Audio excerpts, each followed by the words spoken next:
So hi everyone, this is Melanie and Terry from Home to Roam. And we've been on the road now for about, what, 2 or 3 months? Yep. Okay. And we just left Paradise by the Sea down in Oceanside, and yesterday we pulled in here to the Sea Breeze RV Park in Seal Beach, just outside of Long Beach. And one of the things that we wanted to do is start doing some videos and telling you what we've learned since we started RVing. And so the two of us kind of came up with some rules, and there's no specific number, but things that we found that help us. And living together all the time, you thought might be stressful, but we're actually, I think we're getting closer. It's more fun, we're more relaxed, of course, without the stress of jobs, and even though we do kind of work part-time on things that we're doing. And we're definitely closer because we have a lot less square feet. Definitely closer. In more ways than one. So anyway, one of the first rules that we've kind of figured out is always start every morning or end each evening with a kiss, a hug, an I love you, and I appreciate you. Right? Right. Right. And when you go on with yours, I'm going to go get my show and tell item. Oh, this is a surprise. I didn't know we had a show and tell item. Okay. So the other thing that we kind of learned right away when we started loading up the RV was that when you retire and move full-time into an RV, this is not retirement, this is your new job, because things are going to break, have issues, and instead of getting all stressed and angry about it, it's just your new job. You just wake up and say, okay, today this is what I got to fix or what I've got to do. We had a Prevost pull into us at a park once, and I asked him about it and said, so how is it? And he says, just like any other RV, there's always parts breaking on it. So that's what's going to happen when you're full-time RVing. So here comes Terry with his surprise show and tell. Ah, okay. Yeah, this is a really smart move on his behalf. Terry? So you're going to have to get into the basement of your RV, and some of the time you're going to be doing that while the slide's out over your head, or if you're on a gravelly surface, it's going to be pretty uncomfortable. So this is my show and tell item. When I have to get down underneath for setting up or tearing down, I always put on knee pads. You can make all the jokes you want, but these are a lot better than putting your knee down on a hard rock surface. Absolutely. And I also bought a baseball cap that is a hard shell on top for when you go under. We haven't used it mainly because I think we've gotten so used to it, we really watch our heads now.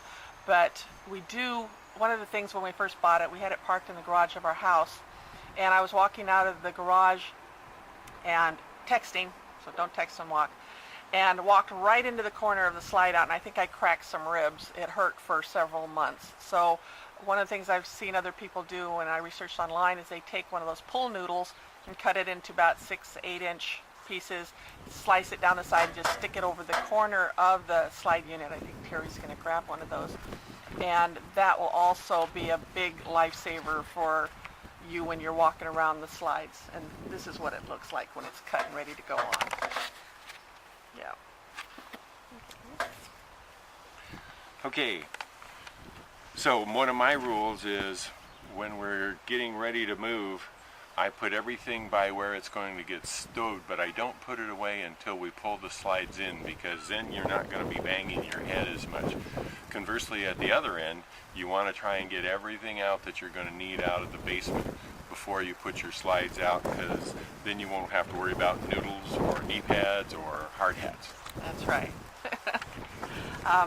And also a big item is everything's got to have its own place, and everything's got to go right back into that place as soon as you're done using it. There's no room for clutter in a motorhome, and if you start leaving little things out, then you start getting frustrated because you're busy maybe, and you put it somewhere else and then you can't find it, or it just clutters up a place. So everything in its place, put it back immediately. It makes life a whole lot easier and less complicated. And the flip side of that is if you find you've got this space that's just perfect for the new item, you're probably displacing something that you've put somewhere else, and when you get ready to move, you're going to go, oh darn, that's where that was supposed to go. Yeah, and that brings in one of the other rules we have too, is if you buy anything, something has to go.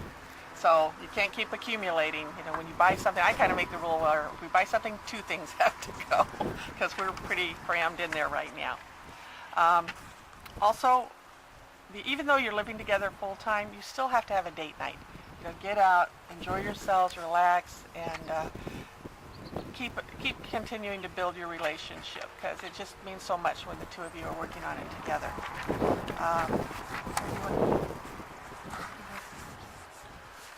Oh, so I'm supposed to be talking about eating healthy and exercise, and as you can see, it's a pretty sunny day here in Southern California, and I'm sure that somewhere out there Tony Horton is doing a workout even as we speak.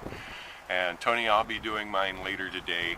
I kind of follow the P90X workouts. Melanie does Slim and Six with Debbie Siebert, and we both are eating healthier now. We're finding that is really helping us enjoy each day better. So get healthy and exercise. Oh, and by the way, yes, that glass of wine we have while we're sitting out here watching people walk by is part of our healthy eating habit.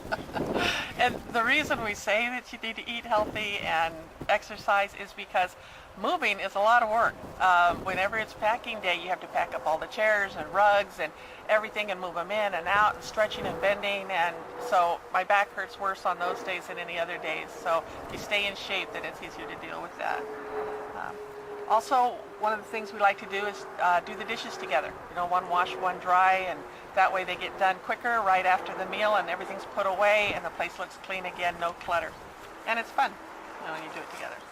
And to all of our friends at Paradise at the Sea, yes, we're still near an active runway, but we haven't heard a train in 2 days.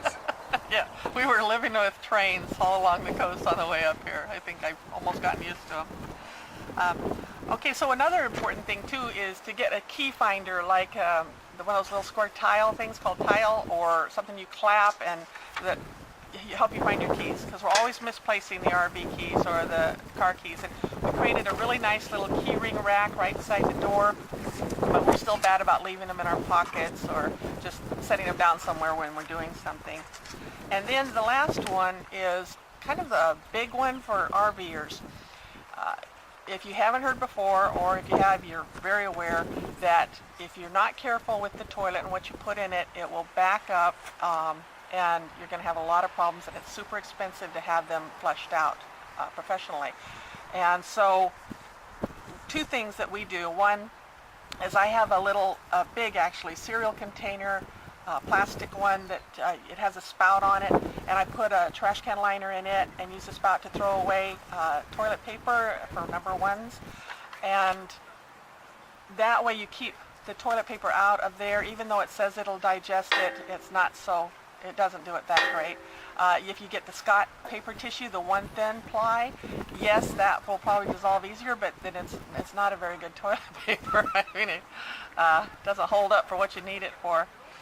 And then the other thing is that whenever we fill up with our chemicals, we put our deodorizer in, and we found this wonderful green digester. It's called Unique Digester that we put in. But I also got a tip online where you put in a 1/2 cup of dish soap and a 1/2 cup of Calgon water softener, and you leave it in there. And especially when you are going to be moving, leave it full, put all that stuff in there, and let it swish and swash along the way until you get there, and then dump it at your next stop. Anything else? Yeah. One thing I try and do every couple of days is read another one of the manuals on the mechanical part of the RV, like the generator and the engine. And I've actually had a couple of the mechanics, when we've stopped at different places, show me where to check for the water separator and where to check for the oil filter and everything. You want to get that regular scheduled maintenance done so that you keep your RV in good working order. And that brings on another thing that I'm going to try and do here quickly, or maybe not so quickly, but I'm going to create a Google Calendar that has everything for maintenance on your RV by month, semi-annually, annually, and share it out there for anybody who wants to just attach that calendar to you to remind you when to do these maintenance items. So that's it for today and this show, and hopefully there'll be many more. So hopefully we will see you on the road.